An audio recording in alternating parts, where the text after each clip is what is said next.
On this edition of Veterans Health Watch, we'll take a look at hepatitis C and why the VA is encouraging veterans, especially baby boomers, to be screened. We'll also learn about liver disease and all the treatment options available for Maryland's veterans. So please join us.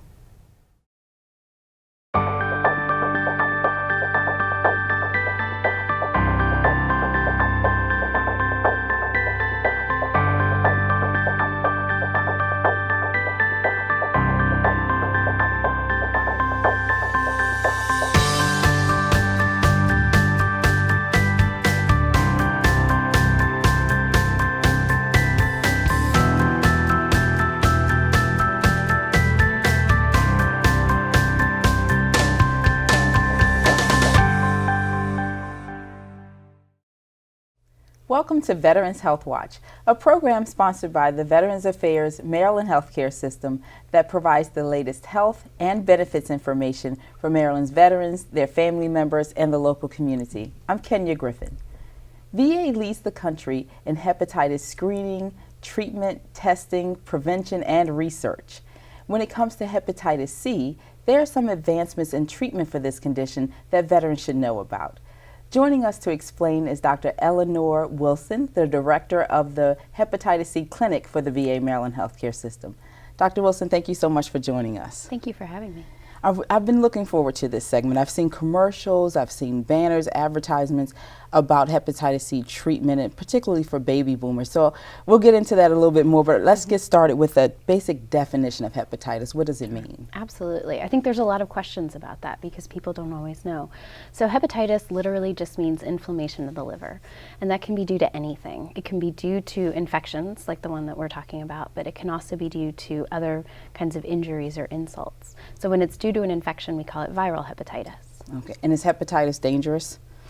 It can be dangerous, so over time it can lead to problems. The funny thing about hepatitis C is it doesn't cause a problem right away. Most of our veterans, many of our patients have had it for decades before they develop any kind of problem, and many don't even know that they have it because they don't have problems right away. You mentioned hepatitis C, but I understand there are several types of hepatitis. So can you tell us what those are and just describe each of those types of hepatitis? I think it's 3.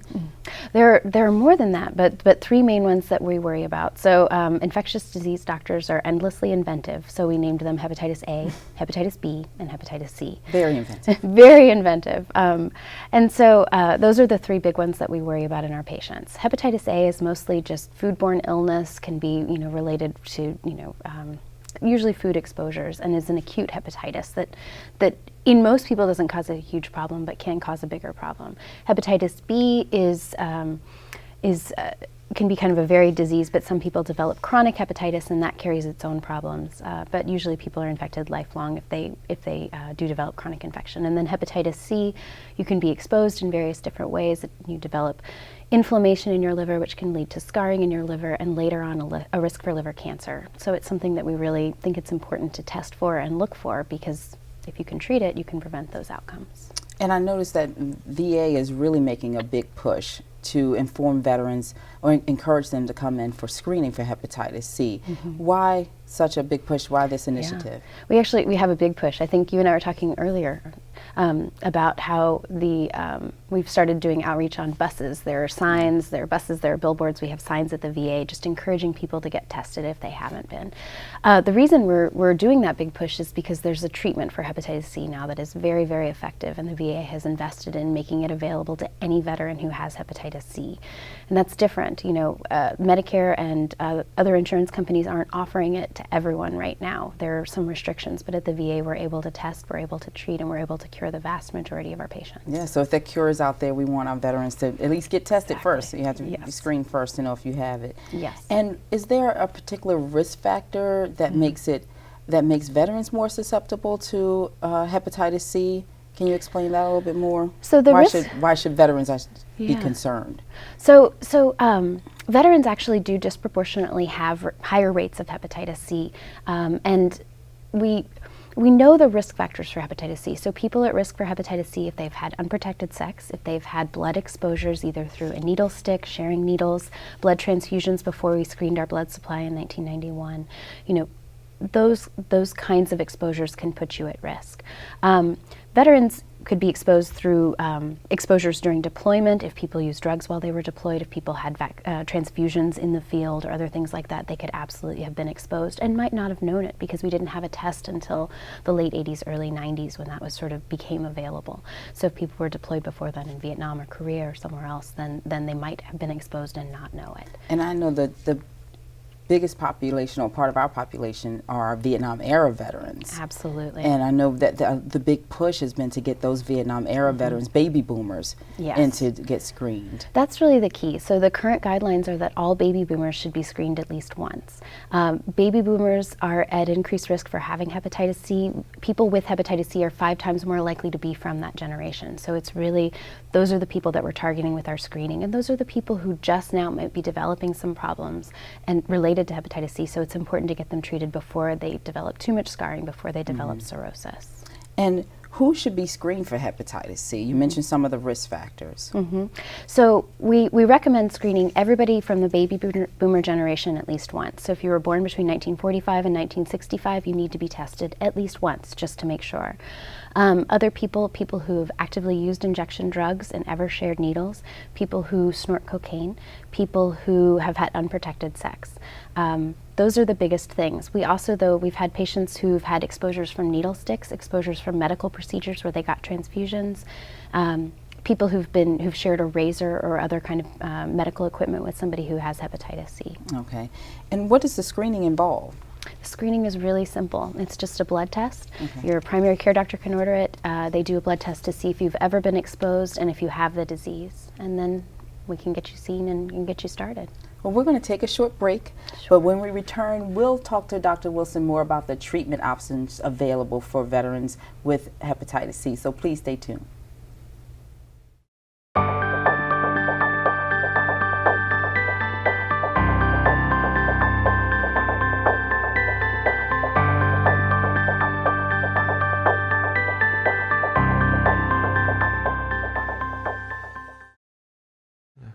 I think one of the exciting campaigns that the VA Maryland healthcare system has embarked on is the TeleVet campaign.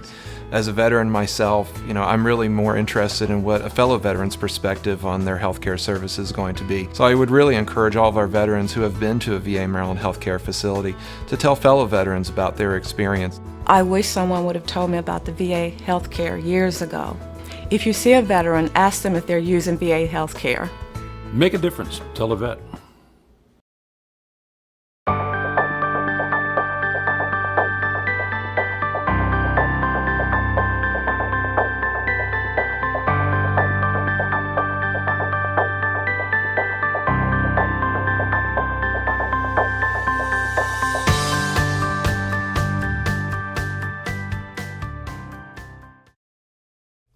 Welcome back to Veterans Health Watch. Today we're talking about hepatitis C with Dr. Eleanor Wilson. Dr. Wilson, thank you again for joining us.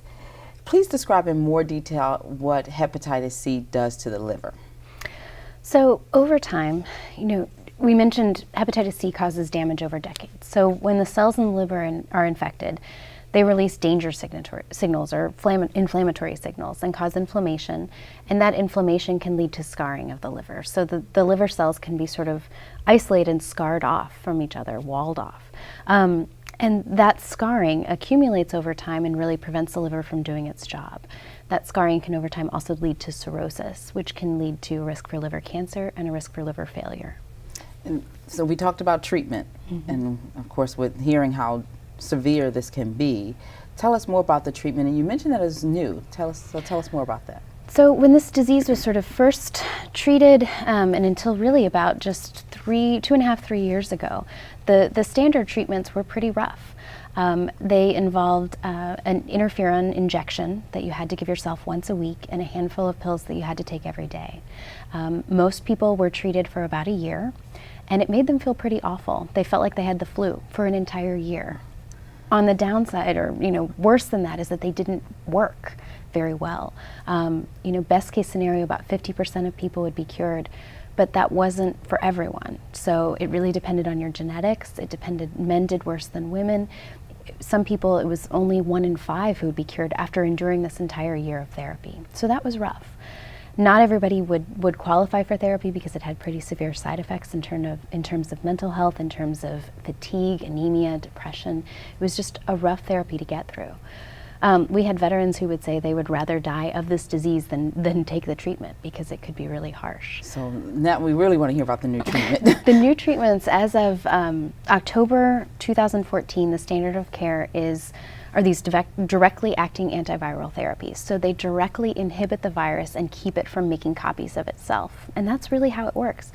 It keeps the virus from copying itself, and then over time it kind of clears out of the body. The nice thing about them is, for the most part, they're 1 to 2 or 3 pills once a day.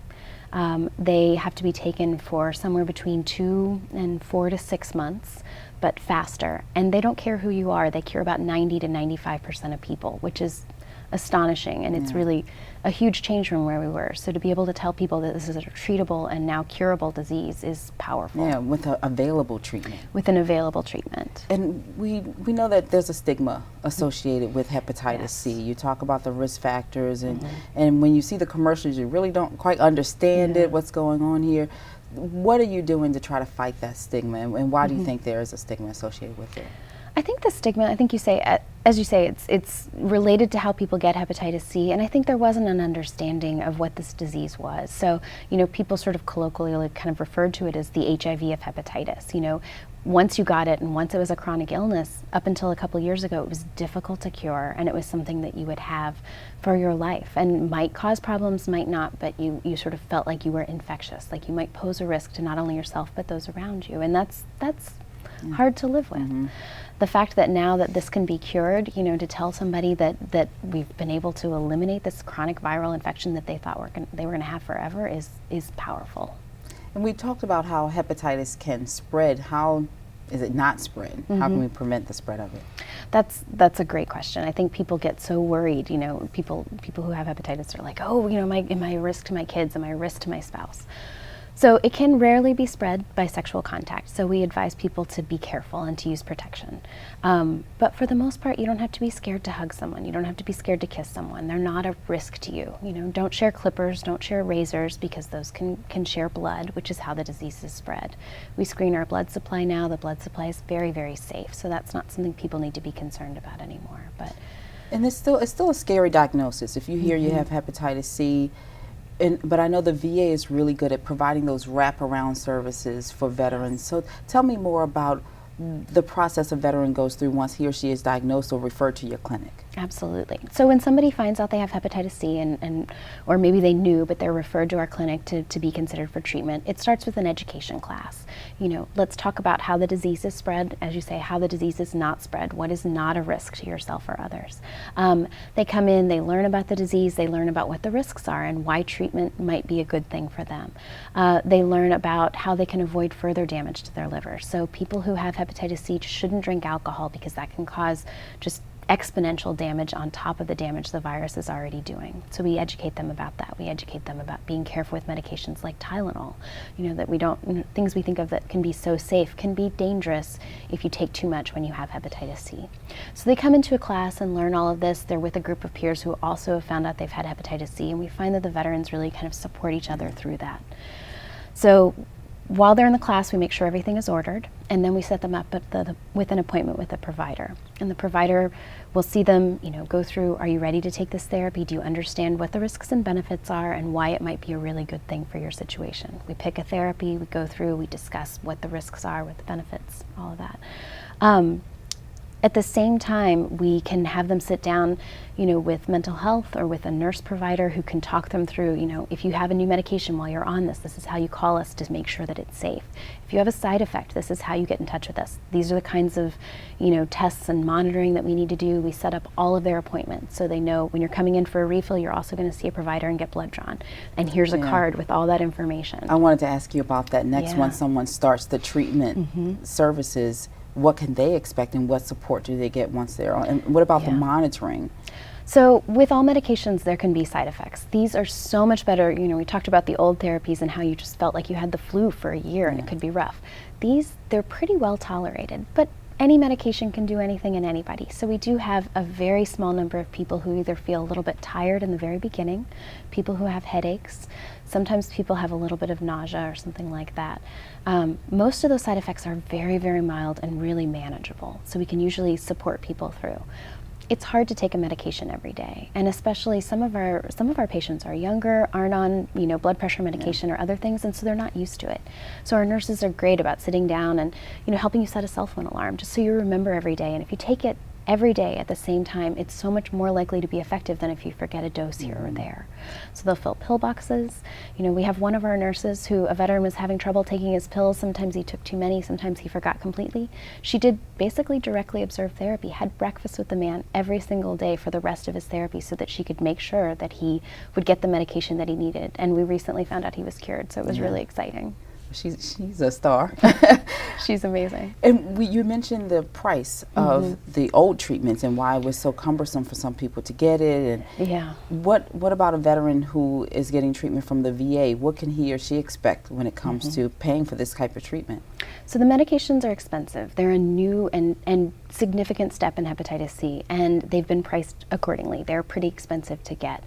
But the VA has actually invested in them. They've negotiated lower prices, so now we can really offer it to everybody with this disease, not just people who have other problems or who have had the old therapies and not succeeded. Everybody can get this. But it does sort of still have to go along with the regular copays that people pay for their medications. Your hepatitis C medication is going to cost the same as your blood pressure medication, your diabetes medication, or anything else that you're on. That's great news. It is. Thank you so much for coming on and sharing this with us. Where can veterans get, or their family members get, more information about hepatitis C? So the VA homepage is a great resource. They can also call our clinic, and I can give you the phone number, or they can go on. The VA has a couple informational websites too. And I know also there's the Hepatitis.va.gov website. Yes. Lots of information there, fact sheets, videos. Yeah. In small doses, it's great. It can be overwhelming. There's a lot there, but it's but you really can always good go back. Yeah, exactly. You want to. Well, thank you again so much for being here with us today and for all you do for our veterans. We really appreciate it. Thank you for having me and helping me get the word out about trying to get our veterans treated and cured. Absolutely. Well, we're going to take a short break, but when we return, we'll learn about liver disease in general, so please stay tuned. There are numerous benefits for a veteran to enroll in the VA Maryland healthcare system. Number one, they get excellent health care. There's a great pharmaceutical service. They have specialists in all of the areas and use cutting-edge technology. And we have a very good electronic medical health record. You can keep your current provider as well as come to the VA. For our veterans, no matter whether they live in Central Maryland or Eastern Maryland, our clinics are conveniently located to where they live throughout Baltimore and the Eastern Shore. The fact that there are other veterans here that I can talk to and share common experiences with. The amount of medical attention that I received has been excellent. The VA Maryland healthcare system is your VA. It's America's VA. It's the veterans' VA. Since I've enrolled at the VA, it has been a great decision, and I encourage every veteran to enroll. They will not regret it. Welcome back to Veterans Health Watch. Before the break, we talked about hepatitis C and what it can do to your liver. Now to tell us about liver disease in general is Dr. Deepti Dronamraju, a hepatologist at the VA Maryland Healthcare System. Thank you so much for joining us. Thank you for having me. Let's start by having you explain the role of the liver. So the liver is actually a really important organ in your body. It's about the size of a football, resides right underneath your rib cage on the right-hand side of your body, and it's the largest solid organ in the body, and it has a number of really important functions. One of the most important functions is probably that it serves as a filtration system for your body and your blood. So everything that you eat and gets into your bloodstream, all the medications that you take, get filtered through the liver so that the toxins don't build up in your body. So that's one of the major roles of the liver. It also has a role in helping us digest what we eat. It secretes a substance called bile, which helps us digest the fats that we eat. And it also has a role in helping us to clot our blood. So when we cut ourselves, the proteins secreted by the liver are there to help us to clot our blood so that we don't continue to bleed. Yeah, this is a busy organ. It's a very busy organ. So when we talk about liver disease, what does that mean? So liver disease is really a broad term. It involves anything that affects the function of the liver. And the liver is a really robust organ, meaning that it can tolerate some injury to it and not really show any signs of dysfunction. And that's where it becomes really important to screen people for liver disease, because people can go on for many years and not even know that they had any liver problems. But anything that affects the liver function, either by causing inflammation or scarring or a lot of scarring, enough scarring that we call it cirrhosis, can affect the function of the liver and can cause liver disease. So we talked about hepatitis C and what it can do to your liver, but I understand there are other things that can cause liver disease, and what are they? So there's a lot of other things that can cause liver disease. There's other viruses that can cause liver disease. Hepatitis B is another bloodborne virus. Hepatitis A is sometimes transmitted through foodborne illnesses. And then there's things that we do to our bodies ourselves that can cause liver injury. Alcohol intake in excess, if you're abusing alcohol, is a common cause of liver cirrhosis and liver disease. We're learning more and more that just fat sitting on the liver, whether it be from alcohol or for another reasons, just fat around the belly and in the liver can lead to inflammation and scarring of the liver in the long term. And then there's things that we may take, like medications over the counter, things, herbal medications. Sometimes those can have bad reactions and can cause liver disease and liver injury as well. And then there's some more rare things like your own body mounting an inappropriate response against its liver. That's known as an autoimmune hepatitis. People have scenarios where they don't process their iron properly, and you can get iron buildup in the liver. So there's lots of different things that can cause liver problems. Just hearing all the functions of the liver makes you think about what you digest or what you put into your body, considering what the liver has to do with what you ingest. So what other kinds of liver diseases are there? Or what all the different kinds of liver diseases are? Right. So, like I had mentioned earlier, you can get inflammation of your liver. That's known as a hepatitis. And so some of the viruses that we talked about and fat in the liver can lead to a hepatitis. Over periods of time, as you have more and more inflammation in the liver, you can get scarring in the liver or fibrosis. And when you get enough fibrosis in the liver, it's called cirrhosis. And when you have cirrhosis, or when you're getting close to getting cirrhosis, you're at higher risk for developing other problems in the liver, things like liver cancers. So liver cancer is another problem that you can get in the liver. And for many patients, you can have cirrhosis and not know about it for many years, but as you put more and more strain on your liver, you can start having the side effects of having cirrhosis, and that can present with things like turning yellow, building up fluid in your body. So there's a spectrum of liver disease. Yeah, I wanted to talk about that a little bit more, some of the symptoms for cirrhosis. You say you could have this issue for a long time and not be aware, but what should kind of trigger someone to say, you know what, I need to look into this? Yeah. So like I said, many years can go by and people don't even know that they have liver problems. But when they do start presenting with problems, oftentimes it can be sort of vague, non-specific symptoms. They're either noticing that they're a little bit more tired than they normally are. They're not able to do their day-to-day tasks without having to take a nap in the middle of the day. Sometimes family members notice that their skin is looking a little bit more yellow tinged, that they're having jaundice. And sometimes people lose weight and lose muscle mass without knowing about it. As liver disease progresses and people get into the stage of end-stage liver disease known as cirrhosis, some of the symptoms can be more pronounced. So people with end-stage liver disease can sometimes get jaundice and turn yellow, and that can lead to a lot of itching of the skin. They can build up fluid in their legs and in their belly.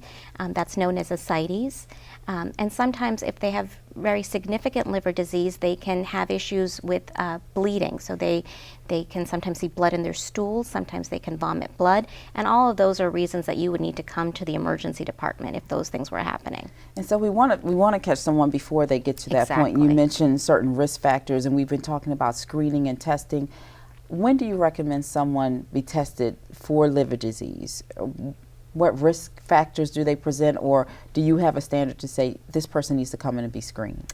Yeah, so I think your primary care physician is a first first line of defense. So, if they notice any abnormalities in your liver function test, that would be a good starting place to kind of explore why there may be abnormalities in the liver tests.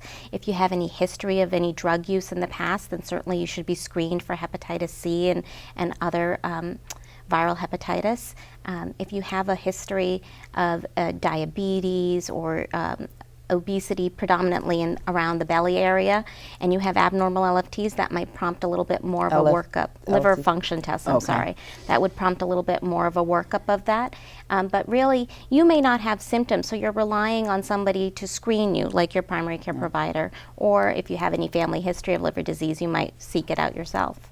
We talked about treatment, and we also want people to take preventative measures, and we know VA is helping, and we're looking forward to preventative measures. But what if someone does develop liver cancer or other liver diseases? What treatment options are available for them? So there's a lot of treatment options, and each treatment experience is sort of tailored to the patient and to what problem they're experiencing. So we have a number of treatments for the side effects associated with having end-stage liver disease or cirrhosis. We have water pills that can help keep the fluid off the belly and off the legs. We have medications that we can give to control any symptoms of confusion that they may have related to the liver disease. We can do endoscopic procedures to prevent bleeding from happening in patients who have liver disease. And for patients who have liver cancer, we actually have a dedicated committee that will review the images that show what type of cancer the patient has, and then come up with a comprehensive treatment approach. And we work both with the physicians at the VA as well as with the physicians at the University of Maryland. And we have very specialized approaches towards treatment of liver cancer.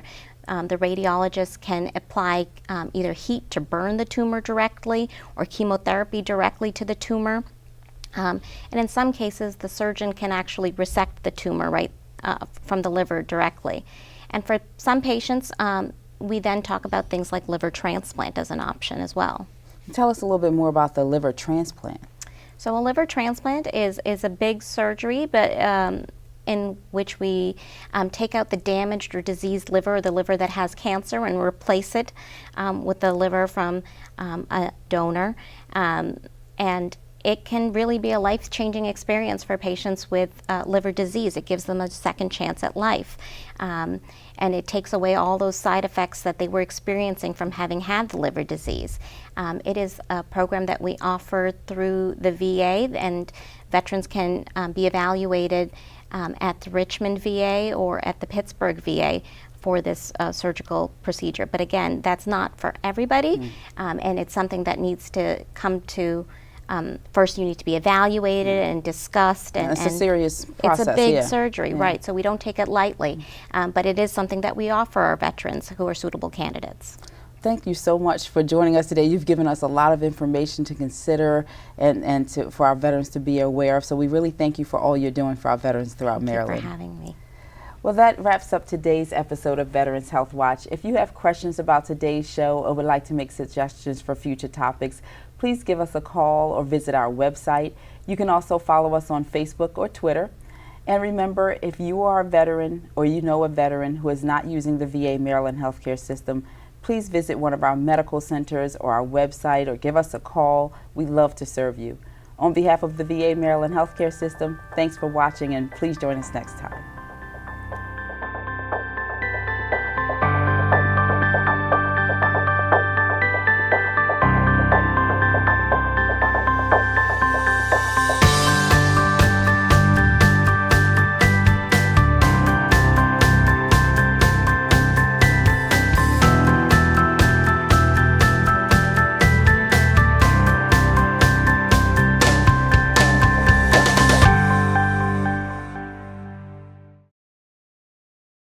Were you born from 1945 to 1965? People born during these years are 5 times more likely to have hepatitis C. So even if you try to eat right, exercise, and take care of yourself, you could still have hepatitis C, a serious disease that's a leading cause of liver cancer. Everyone born 1945 to 65 should get a blood test for hepatitis C. Treatments can now cure this disease. Talk to your doctor about getting tested.